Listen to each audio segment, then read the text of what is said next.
Bienvenue malheureux. Pourquoi l'IA, le vibe coding, te rend malheureux? Tu sais pas pourquoi? Moi je sais pourquoi, je vais t'expliquer pourquoi. Tu connais cette situation où tu es avec ChatGPT, tu es avec Cursor, tu es avec même Notion AI, tu es avec peu importe l'IA, tu réfléchis, tu travailles avec elle, t'envoies une requête, donc un prompt, et t'attends. T'attends qu'il travaille, t'attends qu'il fasse quelque chose. Donc qu'est-ce que tu fais pendant que t'attends? Bah, tu te lèves, tu scrolles, tu ouvres un nouvel onglet, tu penses à quelque chose que tu avais à faire. Et en fait, ça paraît rien, mais ce petit temps d'attente là de 1 à 2 minutes, il détruit ta vie. Il détruit ta vie, il détruit tout. En fait, l'IA, j'adore parce que c'est l'outil le plus puissant. Et je suis vraiment pro IA, j'adore l'IA, je l'utilise depuis des années, d'accord? J'adore ça. Pourtant, plus tu l'utilises, plus tu te sens mal à la fin de la journée. Tu te sens faible, tu te sens vide, tu te sens. En fait, c'est pas sain. Et on ne sait pas pourquoi. J'en ai parlé avec plein de gens, j'ai vu plein de gens l'utiliser, et à chaque fois, on ressent la même chose. Et voilà, en fait, le truc, c'est qu'on a moins de bonheur qu'avant. On est moins heureux qu'avant. Donc pourquoi? Moi, j'ai passé des années, des mois, en fait, des mois, des années à utiliser l'IA et j'ai tout fait avec. J'ai codé, j'ai analysé, j'ai produit. Donc j'adore. Et j'ai découvert, du coup, avec ces personnes-là et en creusant les sujets, qu'il y a des études qui ont été faites par Harvard, par Stanford, par l'Université de Californie aussi, je crois, qui expliquent précisément pourquoi. Dans cette vidéo, tu vas comprendre les 4 mécanismes qui te vident quand tu travailles avec l'IA et les 3 méthodes que moi j'ai trouvées, que j'ai creusées aussi en lisant, mais aussi que beaucoup en expérimentant pour contrer ça et en fait, du coup, être littéralement meilleur que tout le monde, pouvoir utiliser l'IA sans baiser son cerveau et en fait pouvoir avoir aucune limite. En fait. Mais il faut faire attention parce que cette vidéo elle est fondamentale. Si tu ignores ce truc, en fait ça va être un effet composé sur ton cerveau qui fait que plus tu l'utilises mal, plus en fait ça fait une boucle où plus ton cerveau va s'atrophier au fil des années. Et en fait ça a été montré qu'il y a des zones du cerveau que tu utilises moins du coup quand tu utilises moins, plus l'IA qui, en fait, avec le temps, si tu les utilises moins, elles s'atrophient et donc tu ne sais plus utiliser ces parties du cerveau. C'est vraiment réel, c'est quelque chose d'énorme. Ça se fait par chance sur des années, donc c'est avec vraiment beaucoup de temps. Mais en fait, si tu n'agis pas maintenant, c'est vraiment foutu pour toi dans 5 ans. Donc c'est vraiment hyper important de prendre ça au sérieux. Et c'est pour ça que je fais cette vidéo. Première étape, ça brise ton flow. Donc le flow, c'est ce que Mihaly Csikszentmihalyi, beaucoup de gens disent juste pas son nom, moi je le dis, voilà, au moins j'essaye. Il dit le flow, c'est le secret du bonheur. En fait, lui, il a passé 30 ans à étudier le bonheur, à étudier les gens, en fait, comment ils sont heureux dans leur vie, et à quel moment et selon quelles circonstances. Et il s'est rendu compte que sa conclusion, c'est les gens sont heureux quand ils sont dans le flow, tout simplement. Les gens sont heureux quand ils l'appellent dans une situation optimale. Et donc c'est ça le secret du bonheur et c'est depuis que j'ai lu ce livre-là que je me pose vraiment la question sur tout ce que je fais au quotidien et c'est ça qui a mené vers cette vidéo. Hem et donc pour atteindre cette immersion totale, le cerveau a besoin de 10 à 30 minutes de concentration ininterrompue. Et donc le problème avec l'IA, c'est que tu pas le temps d'avoir ce processus de 10 à 30 minutes de concentration ininterrompue pour pouvoir rentrer, donc commencer à rentrer dans le flow, tu vois? Un flow normalement ça rentre, ça peut durer 4 5 heures, tu vois? C'est vraiment un truc phénoménal qui peut durer toute la journée et donc qui va te rendre ta journée pleine et ta journée pleine de bonheur. Le truc c'est qu'avec l'IA, ça te crée des interruptions qui va t'empêcher même d'avoir cette période d'entrée dans le flow. Donc première chose, l'IA, en fait, le temps d'attente de l'IA brise le flow, brise le rentrer dans le flow.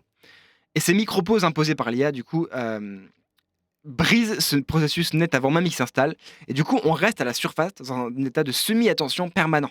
On est toujours dans un état, ok, on fait le truc, mais pas trop en fait. Et s'il y a un autre truc qui peut se présenter à nous, pourquoi pas? Tu vois? Pourquoi est-ce que c'est grave? Eh ben, on va le voir ça tout de suite. C'est grave parce que ton cerveau paye une taxe à chaque interruption. Une taxe en termes d'énergie, en termes de cognition, en termes de GPU, en termes de ce que tu veux. Ton cerveau, à chaque fois qu'il calcule quelque chose, ça lui coûte de l'énergie. D'accord? L'énergie, c'est toi, c'est ton corps, c'est ton esprit, c'est comment tu penses, comment tu es intelligent. Ton cerveau, il devient moins intelligent à chaque fois que tu changes de tâche. On va le voir tout de suite. En fait, pendant que ces quelques secondes d'attente, quand tu tournes ton attention vers une autre tâche, donc un mail, une notification, un truc en tête, ton cerveau paye une taxe. Parce qu'on est neurologiquement incapable de faire du multitâche, en fait.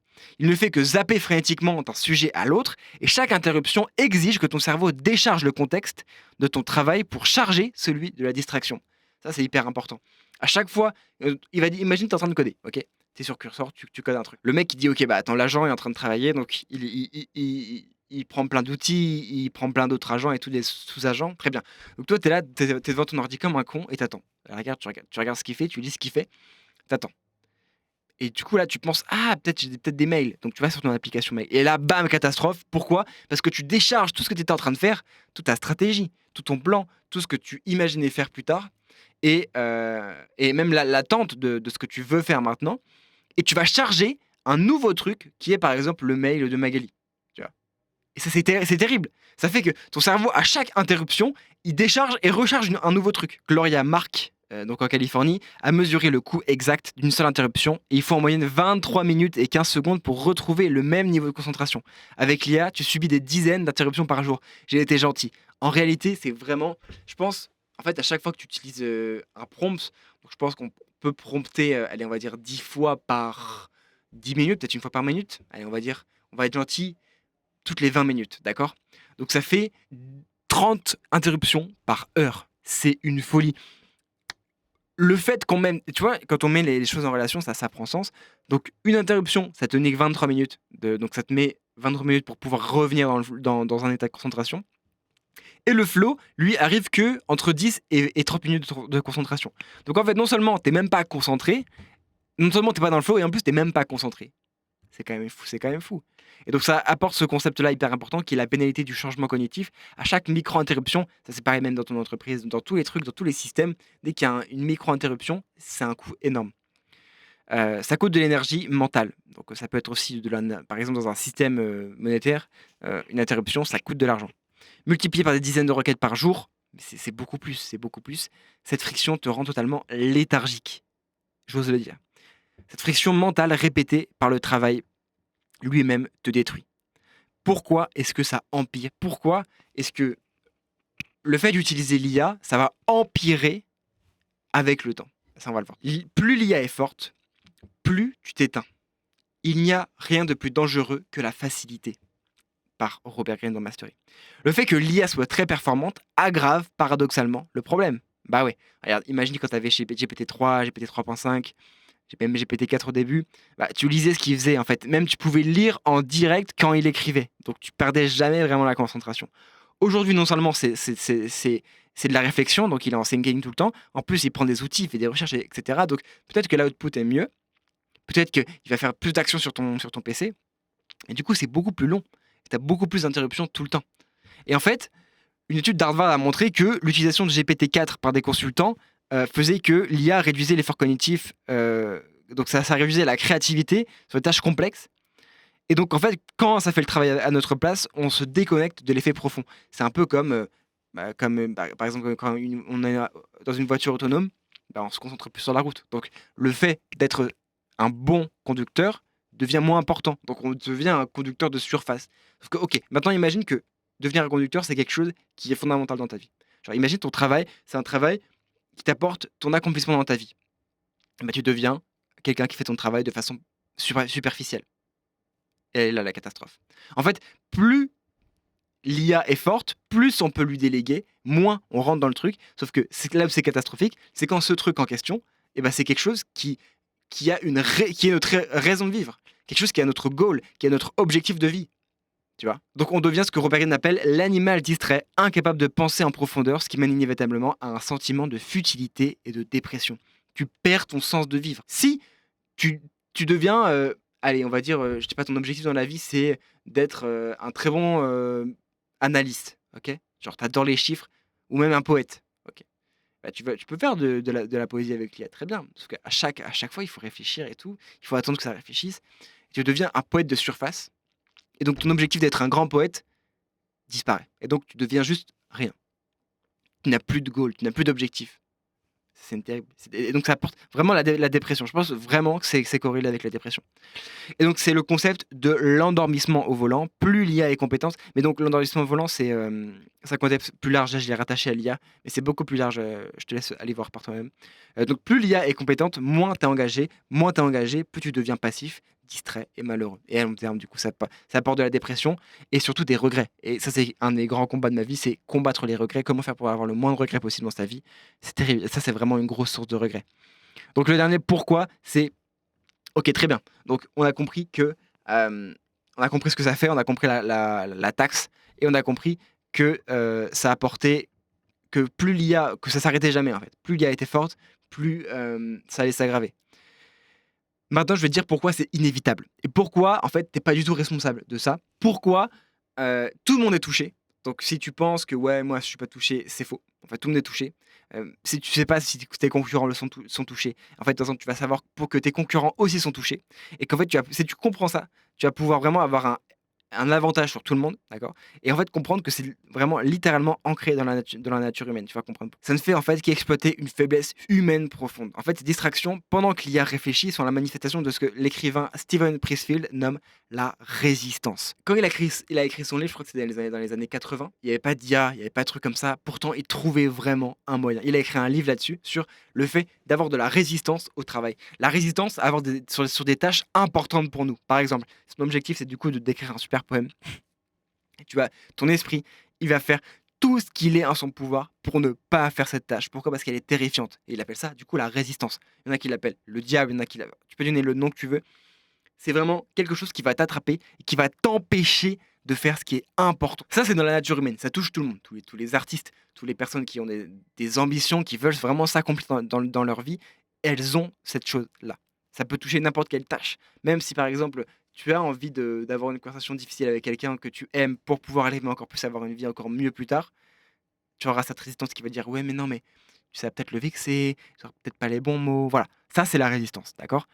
Donc c'est vraiment dans la nature humaine depuis super longtemps. Bien avant l'IA, même avant c'était avec ils trouvaient un moyen de se distraire avec les journaux, avec la radio, peu importe, il y avait toujours des sources de distraction, des excuses pour ne pas faire les choses. Et donc l'IA, c'est vraiment du pain béni pour la résistance. Pourquoi? Parce que ça lui donne exactement le moyen de t'interrompre toutes les minutes, toutes les 2 minutes pour, pour juste pas passer à l'action en fait. La résistance cherche constamment à nous maintenir dans la superficialité, vérifier nos emails, scroller sur nos réseaux sociaux, aller parler à, je sais pas, à Manon, toujours trouver des excuses pour nous empêcher de nous engager véritablement dans le travail intellectuel ou créatif important pour nous.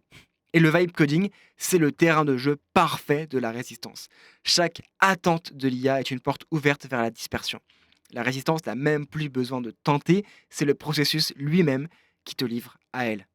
Donc voilà la chaîne qui se passe. Action, donc tu as envie de faire une action, tu as envie d'aller, faire, ton but dans ta vie aujourd'hui.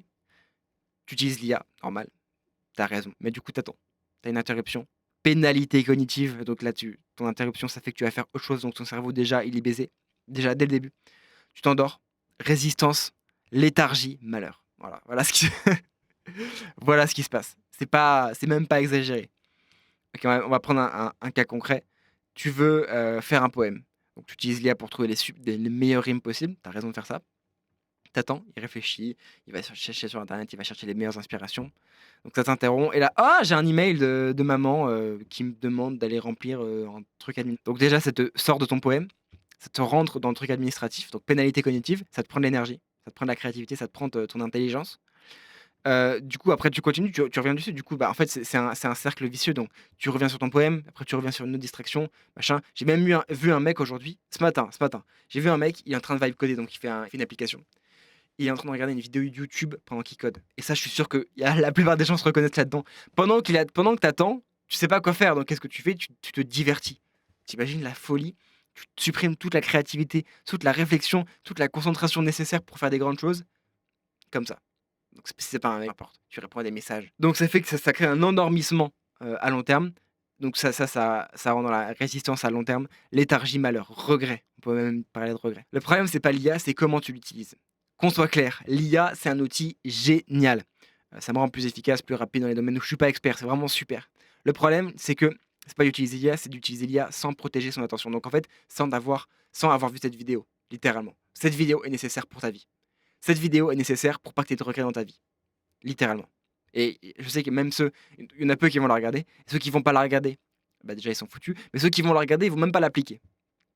Sois pas cette personne. Ne sois pas cette personne. Ce qu'on croit, c'est que l'IA rend automatiquement productif. Non, l'IA rend productif si je sais me contrôler, si tu as vu ça et si tu sais utiliser les bonnes méthodes. Déléguer à l'IA, c'est gagner du temps. Non, déléguer sans maîtrise, c'est perdre son énergie. J'ai vu des gens faire je sais pas, une présentation, ok, un texte par exemple, un script de vidéo, euh, en 2 jours, alors que avant ça leur prenait moins de temps pour faire le script en entier, mais en réfléchissant, tu vois. C'est une folie. Si tu sais pas bien l'utiliser, si tu sais pas te contrôler toi-même, ça te fait perdre du temps, alors que c'est censé te rendre. Le problème, c'est la qualité de l'output. Ça, c'est un mythe. Mais non, le problème, c'est ce qu'on fait pendant l'attente. Ok, parce que plus ça va, plus l'output va s'améliorer. Mais qu'est-ce que tu fais pendant que ça s'améliore? Qu'est-ce que tu fais pendant que c'est plus d'outils est égal plus d'efficacité? Non, plus d'outils sans discipline est égal plus de léthargie. Le vrai ennemi, c'est et sa faille. Le vrai ennemi, c'est pas l'IA, c'est l'attente toxique, ce moment mort entre chaque requête qui te livre à la résistance. L'attente toxique, c'est une micro-pause imposée par l'IA qui ne te repose pas, justement. Elle te déconnecte de ton travail et te pousse vers la distraction et détruit ta capacité à penser en profondeur. Mais attention, et c'est là que Super Marceau arrive, l'attente toxique dépend entièrement de ta passivité. Si tu restes intentionnel pendant l'attente, elle perd tout son pouvoir et la résistance peut rentrer que parce que tu laisses la porte. Donc il y a des méthodes. En réalité, c'est pas des méthodes magiques, c'est des méthodes que j'ai pu développer moi-même et que j'ai pu lire. Je t'ai donné, il y en a 3. Donc c'est là que je vais t'aider. Mais attention, ça vraiment demande de l'expérimentation et même de la recherche encore. Je suis pas forcément convaincu que ça que même moi-même j'ai trouvé une solution à ce problème. Maintenant que tu sais, tu ne peux plus l'ignorer. Donc voilà, quelques questions pour savoir si t'es concerné. Pendant que l'IA réfléchit, tu fais quoi? Après une journée de travail avec l'IA, est-ce que tu te sens plus énergisé ou tu te sens vide? As-tu le sentiment de maîtriser ton domaine ou de simplement superviser une machine? Je parle au code, peut-être un masse accéléré, etc. Ok, maintenant les 3 pistes pour reprendre le contrôle. Piste 1, le protocole du Centaure. Ça, je l'ai vu dans Co-Intelligence, d'un mec de la Wharton School, je sais plus comment il s'appelle. Principe, séparer clairement les tâches humaines des tâches humaines des tâches de machine, pardon, comme la ligne de démarcation entre le torse humain et le corps du cheval. Donc, tu vois, tous un centaure, c'est un mec qui a un corps de cheval et une tête d'humain, même un corps d'humain, un torse d'humain. Et en fait, le but, c'est de faire ça. Donc, en fait, la machine, c'est les jambes et toi, t'es la tête. Donc, t'es les tâches qui demandent la réflexion, donc la planification, la stratégie, le côté manager un projet, c'est toi qui dois le faire. Et après, tu délègues toutes les tâches qui, euh, qui sont un peu redondantes. Donc, ça, c'est ce que les gens, la plupart du temps, font. Mais le problème, c'est que quand tu planifies et que c'est toi qui exécutes du coup ces tâches-là, bah, du coup, tu es toujours exposé à ce problème-là d'interruption. Donc, c'est une solution, mais c'est pas forcément la meilleure solution. Euh, L'auteur, il parle de création en cyborg où en fait, tu vas être littéralement du coup, ça, c'est quand il y a pas de réflexion, du coup, c'est de l'IA. C'est quand tu es vraiment en automatique, avant, après. C'est intéressant, mais du coup, c'est une autre. Deuxième approche, batching cognitif, donc faire des choses en masse. Donc en fait, c'est regrouper toutes les requêtes que tu veux faire avec l'IA en une seule session pour éviter les micro-interruptions. Donc en fait, c'est tout simplement utiliser la capacité de l'IA à être un agent pour lui donner des tâches, plein de tâches à faire. Et en fait, du coup, quitte à se faire interrompre, autant se faire interrompre plus longtemps et faire un truc vraiment productif en attendant que tu auras planifié. Tu vois?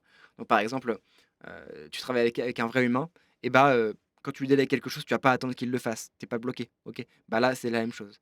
Tu délègues à l'IA, mais pendant qu'elle fait quelque chose, bah, c'est vraiment un temps long et du coup, tu peux faire quelque chose de productif. Même logique appliquée au rythme du travail et cetera. Donc bloc 1, tu fais tout ton travail de réflexion profonde d'un seul bloc. Bloc 2, tu délègues toutes les tâches techniques à la machine en une seule fois. Bloc 3, tu intègres les résultats. Comme ça, zéro interruption pendant la phase de réflexion. Ton flow reste. Et troisième, du coup, ça, c'est celle que j'ai le plus essayé. Transformer chaque micro-pause de l'IA en moment de recentrage intentionnel au lieu de la subir.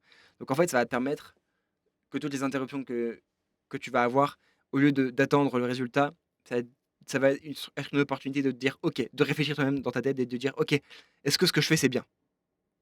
Est-ce que je suis sur la bonne piste? Qu'est-ce que je peux faire après? En fait, ça va être de faire des moments de réflexion toi-même pendant que l'IA réfléchit sur la tâche actuelle. C'est difficile, c'est contre-intuitif, c'est la meilleure chose qui fonctionne, je pense. Fermer les yeux, juste te dire: «OK, qu'est-ce que je fais maintenant? Qu'est-ce que je fais maintenant? Est-ce que ce que je fais, c'est vraiment bien?» Du coup, en fait, utiliser ta maîtrise d'humain, en fait, avec ton expérience, tout ce que tu connais en tant qu'humain, pour remettre en question ton travail pendant que tu le fais. Je pense que c'est vraiment le niveau méta de l'utilisation de l'IA. C'est difficile, Mais je pense que c'est une bonne solution. Sinon, j'en ai utilisé d'autres. Donc méditer, voilà. Ça, tu peux aussi faire une pause, juste une pause, penser à rien, tu vois? Juste pas forcément réfléchir. Je pense que c'est beaucoup mieux déjà que de juste attendre. Tu peux aussi te lever et marcher quelques secondes. Donc, le mouvement relance l'énergie, donc ça permet de vraiment faire quelque chose, faire des pompes, tu vois? Bon, tu vas pas faire des pompes, toutes les minutes, mais, voilà, c'est une possibilité aussi quand vraiment tu veux quelque chose de long et que voilà, tu peux le faire aussi en alternant avec la méditation. Écrire sur un carnet, c'est quelque chose que je fais souvent aussi. Donc ça va être, en fait, le même processus de réflexion, mais sur, écrit. Donc en fait, de façon un peu, pavlovienne, dès que tu attends pour lire, hop, tu prends ton crayon et tu sais, tu pour écrire, pas pour forcément faire quelque chose, mais pour toujours que ton cerveau, il soit en train de, bah, d'agir, tu vois? De pas être passif et enfin, préparer mentalement la prochaine tâche. Au lieu de te distraire, tu anticipes, machin. Donc tu te remets en question ton travail. Tu peux aussi, aujourd'hui, je sais que sur, ChatGPT, on peut, par exemple, dans les deep search, lui envoyer un autre prompt avant même qu'il ait fini de parler. Donc ça, c'est bien, du coup, ça fait que tu rentres en mode un peu planificateur de ce que tu veux faire après. Mais attention que ce soit de la qualité, parce que si tu fais de la merde, ça va être donc voilà, l'idée fondamentale, c'est vraiment de jamais laisser l'attente devenir du vide. Chaque micro-pause de l'IA doit devenir un micro-rituel, pas une porte ouverte. En fait, c'est que maintenant que tu sais ça, il faut que dès que ça réfléchit, ton cerveau, il va te dire: «OK, distraction». Non, il faut que vraiment que tu aies cette discipline. Donc tu peux fermer les yeux, tu peux méditer pour vraiment développer cette discipline de non. Tu dis non et tu restes dans l'action. Vraiment, c'est hyper important. Et donc voilà pourquoi des millions de personnes se sentent vidées. C'est pas un accident, c'est le résultat direct de l'attente toxique qui brise le flow et qui épuise le cerveau et qui nourrit les résistances. C'est quand même terrible. Le vibe coding te rend pas incompétent, il te rend malheureux. Parce qu'il remplace le doing, la source du flow, la satisfaction, par le waiting, source de distraction et de léthargie. Maintenant que tu le sais, reprends le contrôle de ton attention pendant qu'il y a travail ou regarde-toi t'éteindre à chaque requête à la fois. Voilà, si tu as regardé la vidéo déjà jusqu'à la fin, je te félicite, tu es déjà au-dessus de 90 des gens. Maintenant, il y a vraiment ceux qui auront atteint ce stade de la vidéo et ceux qui auront agi. Voilà, tu sais la personne que tu veux être. Je te laisse le choix. Je te fais des bisous, c'était Marceau.